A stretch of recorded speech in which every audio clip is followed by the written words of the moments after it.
नमस्कार दोस्तों, आप सभी का स्वागत है मेरे यूट्यूब चैनल करियर दोस्त पे। जैसा कि आप जानते हैं, मैं डेली 2 वीडियो के माध्यम से आपको जो भी नई वैकेंसी या जॉब्स की अपडेट्स आती है, वो भी देता रहता हूँ। आज मैं आपके लिए एक बहुत ही अच्छी वैकेंसी लेके आया हूँ, जो कि एक गवर्नमेंट जॉब वैकेंसी है।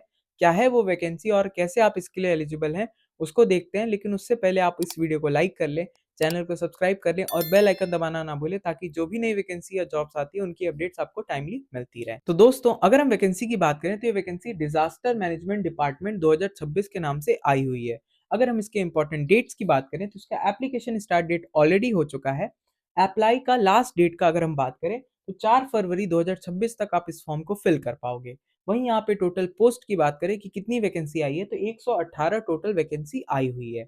अच्छी बात ये है कि यहाँ पे आपको कोई भी एग्जामिनेशन नहीं देना है।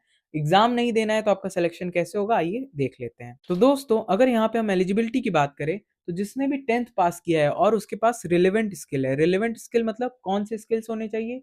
कुकिंग का skill, water career, barber, washerman और स्वीपर, इन सब का अगर स्किल है तो वो यहाँ पे फॉर्म को फिल कर पाएंगे।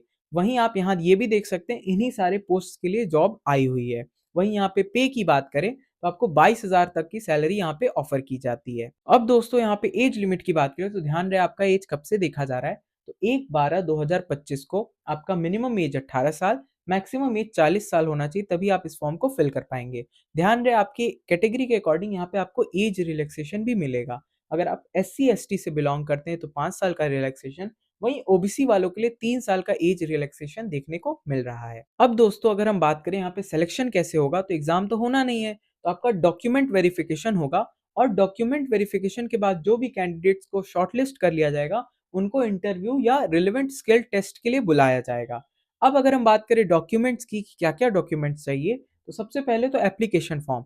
एप्लीकेशन फॉर्म का लिंक मैंने डिस्क्रिप्शन बॉक्स में लगा दिया, वहां से आप डाउनलोड कर सकते हैं। उसमें लास्ट के पेजेस में एप्लीकेशन फॉर्म है और स्टार्ट के पेजेस में नोटिफिकेशन है।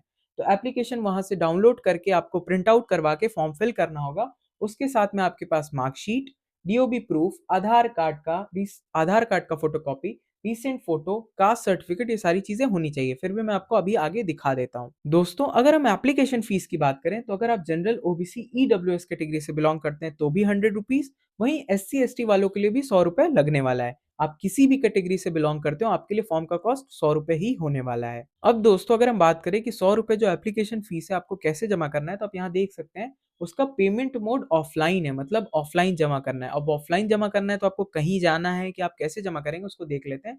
तो आपको डिमांड ड्राफ्ट, बैंकर्स चेक या इंडियन पोस्टल ऑर्डर के थ्रू इस फेवर में पेमेंट करना है। क्या है? Commandant SDRF payable eight Patna, तो यहाँ पे आपको ये पे कर देना है। अब दोस्तों, जैसा कि मैंने आपको बताया, आपको एप्लीकेशन फॉर्म को प्रिंट करवा लेना है। तो प्रिंट करवाने के बाद यही सारे आपको डेटा वहां पे मिलेंगे, आपको ध्यान से फिल कर लेना है।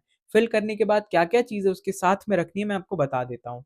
तो रिसेंट पासपोर्ट साइज फोटोग्राफ, मतलब इधर बीच का क्लिक कराया गया, आपके पास पासपोर्ट साइज फोटोग्राफ होना चाहिए। वहीं आपको सेल्फ अटेस्टेड कॉपीज रखनी है कुछ डॉक्यूमेंट्स के। सेल्फ अटेस्टेड क्या मतलब होता है, कि जो भी आप डॉक्यूमेंट्स रखने वाले हैं उसके नीचे आपको अपना सिग्नेचर कर लेना है। कौन कौन से डॉक्यूमेंट्स हैं इसमें, मैं आपको बता देता हूँ। तो सबसे पहले आपके पास 10th का सर्टिफिकेट होना चाहिए। अगर आपके पास स्किल या एक्सपीरियंस का कोई सर्टिफिकेट है तो वो भी, उसका फोटोकॉपी भी लगा दीजिएगा। एज प्रूफ आपका जो भी है उसका फोटोकॉपी, चाहे आधार हो चाहे पैन कार्ड हो, जिसमें भी आपका एज लिखा हो, उसका प्रूफ आपको लगा देना है। कास्ट सर्टिफिकेट, अगर आप किसी स्पेसिफिक कास्ट से बिलोंग करते हैं, जनरल वालों के लिए तो कुछ नहीं लगाना है, बट ओबीसी, SC ST वालों के लिए कास्ट सर्टिफिकेट लगाना है।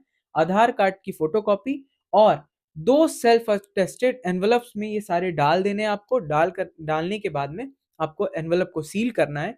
सील करने के बाद में आपको ऊपर सुपर स्क्राइब लिखना है। सुपर स्क्राइब क्या होता है, मतलब आपको एनवलप के बाहर के साइड ऊपर हेडिंग लिखना है कि आपने ये जो पोस्ट के लिए अप्लाई किया है, कौन से पोस्ट के लिए अप्लाई किया। तो आपको लिखना होगा name of the post applied for. तो अगर मान लीजिए कुक के लिए अप्लाई किया है तो कुक, नहीं तो फिर जो भी वहां पे पोस्ट है उनके लिए आपको उनका नाम लिखना होगा।